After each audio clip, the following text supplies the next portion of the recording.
In this class, we discuss the next concept of a polynomial, that is zero of a polynomial. So this concept is very important and you may get the questions on this.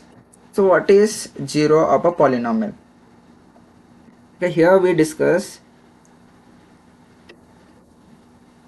So look at this equation or this explanation. P of -1 equal to 0, P of 4 equal to 0. -1 and 4 are called the zeros of the quadratic polynomial x square minus 3x minus 4. More generally, a real number k is said to be a zero of a polynomial. Here, a is said to be a real number. So you all know real number. Real number includes natural numbers, whole numbers, integers, rational numbers, irrational numbers. Everything is part of this real numbers. So rational, irrational, then integers, rational numbers, irrational numbers, integers, whole numbers, natural numbers are all part of real numbers. So real number is a whole set, and natural numbers, whole numbers, integers, rational numbers and irrational numbers are subsets of real numbers. So it is a real number, means all numbers can be part of this k.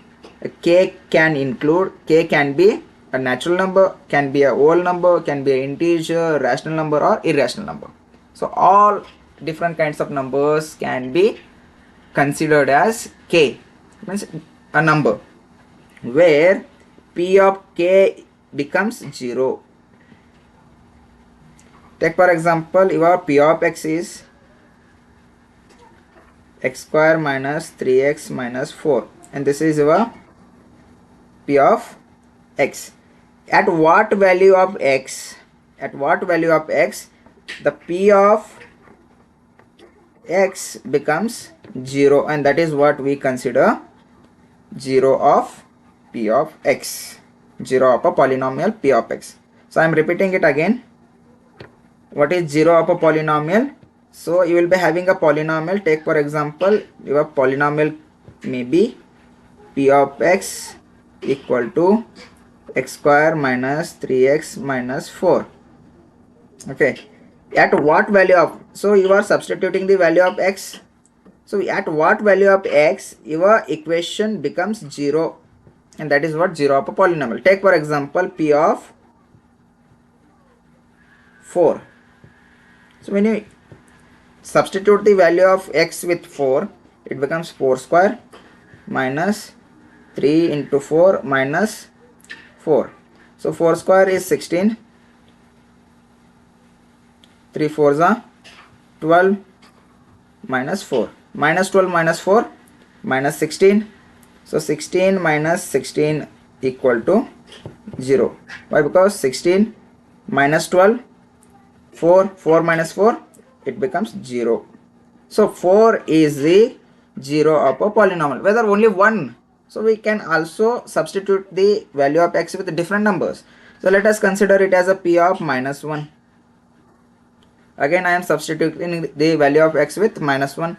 So in the place of x, what I should write? -1 square minus 3 as it is, and here x value is -1 and -4 as it is. So minus into minus plus 1, minus into minus plus, 3 1s are 3, minus 4, 1 plus 3, 4, 4 minus 4, again it becomes 0. So the p of x, x square minus 3x minus 4 has two zeros, that is 4 and -1. At these values the polynomial becomes 0. So these are known as zeros of a polynomial. I hope it is understood. Okay, next we are going to discuss the geometrical meaning of zeros of a polynomial.